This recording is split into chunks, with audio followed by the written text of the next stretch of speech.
অসমৰ কাৰণে এটা ভাল খবৰ। সমগ্ৰ অসমত 3,88,000 ব্যক্তিয়ে প্ৰধানমন্ত্ৰী আৱাস যোজনাৰ ঘৰ পাইছে।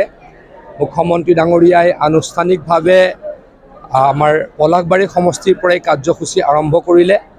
আমাৰ সমষ্টি জাগিৰোডত প্ৰায় 27,500 পৰিয়ালে একোটাকৈ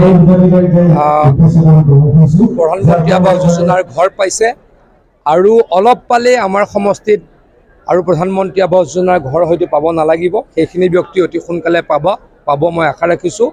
আৰু সকলোকে মই ইতিমধ্যে অনুৰোধ কৰিছোঁ যাতে ঘৰ সকলোৱে নিজে বনাই লয়। আমি এনেকুৱা কিছুমান নিয়ম কৰিছোঁ যে এতিয়া আৰু মাজত ঠিকাদাৰ ছিষ্টেম নাই, এতিয়া কোনোৱে টকা ৰাখি দিব নোৱাৰে, কিন্তু ঘৰখিনি যাতে নিজে বনাই লয় তাৰ কাৰণে মই অনুৰোধ কৰিছোঁ। মুখ্যমন্ত্ৰী ডাঙৰীয়াই উদাত্ত কণ্ঠৰে কৈছে যে আমি ঘৰৰ নামত কাকো এটকা খাবলৈ দিয়া নাই, নিদিওঁ। গতিকে কোনোবাই বিচাৰিলে মুখ্যমন্ত্ৰী ডাঙৰীয়াই এটা হোৱাটছআপ নাম্বাৰ দিব, তাতে জনাবলৈ কৈছে। গতিকে দুৰ্নীতিৰ ক্ষেত্ৰত আমি 100% দুৰ্নীতি নিৰ্মূল কৰিবলৈ প্ৰয়াস কৰিছোঁ, সকলোৰে পৰা সহযোগিতা বিচাৰিছোঁ।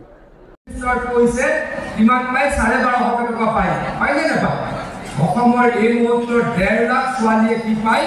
নিযুত মইনাৰ আঁচনি পায়।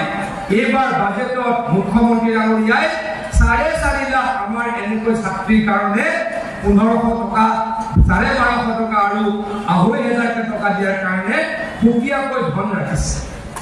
আগতে এইবিলাক কেতিয়াবা আছিল নেকি কওক?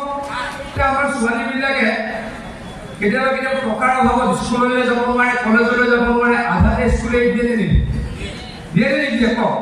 গতিকে এই পৰিৱেশটো অসমত নাথাকক তাৰ কাৰণে কোনে কাম কৰিছে?